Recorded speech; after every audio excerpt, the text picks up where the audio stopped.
Mains కోసం ఏ విధంగా చదవాలి సార్? సార్ మెయిన్స్కి ఆయన తర్వాత ప్రిలిమ్స్కి అయినా సేమ్ సిలబసే ఉంటుంది సార్. దానికి మనం భయపడాల్సిన అవసరం లేదు. రెండు సిలబస్లు నియర్ బై అంటే ఆల్మోస్ట్ సేమే. ఓకే. మరి ఆ మెయిన్స్ని కూడా ఇప్పటి నుంచే మనం ప్రిలిమ్స్ క్వాలిఫై అవుతున్నాము, ప్రిలిమ్స్ కోసం ప్రిపేర్ అవుతున్నాము అంటే మనం మెయిన్స్కి దగ్గర అవుతున్నాం అన్నట్టు లెక్క. ఓకే. అట్లానే ఏం లేదు, సేమ్ సిలబసే ఉంటుంది కాబట్టి సేమ్ ప్యాటర్న్ని మనం కొనసాగిస్తే సరిపోతుంది సార్. ఓకే.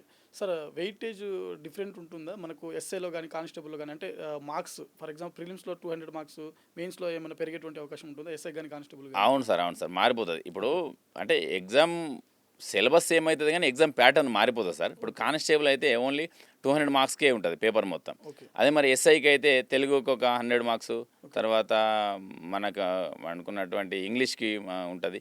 ఈ రెండు పేపర్లు కాకుండా మళ్ళీ అర్థమెటిక్ రీజనింగ్కి ఒక స్పెషల్ పేపరు, ఆ తర్వాత జిఎస్కి ఒక స్పెషల్ పేపర్ 200 మార్క్స్కి అట్లా ఉంటాయి సార్. ఓకే. మనం చూసుకున్నట్టయితే తెలుగు అండ్ ఇంగ్లీష్ క్వాలిఫై ఉండేది మాకు. ఓకే. దాని తర్వాత 200 మార్క్స్ అర్థమెటిక్ రీజనింగ్, దాని తర్వాత 200 మార్క్స్ జిఎస్ ఉంటుంది కాబట్టి.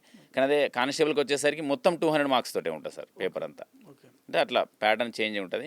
దానిలో మనకి ఇంపార్టెన్స్ అనే విషయానికి వచ్చేస్తే కొంచెం తగ్గుతుంది సార్. ప్రియారిటీ వైజ్ చూసుకున్నట్టయితే మనం సిలబస్ మొత్తాన్ని ఇక్కడ 200కే కుదించాలి, ఇక్కడ సిలబస్ మొత్తాన్ని ఇక్కడ 400కి ఉంటుంది. ఆ వేరియేషన్ మనం అర్థం చేసుకోగలగాలి సార్. ఎస్ఐకి కానిస్టేబుల్కి ఉన్నటువంటి డిఫరెంట్ అది. అంతే సార్.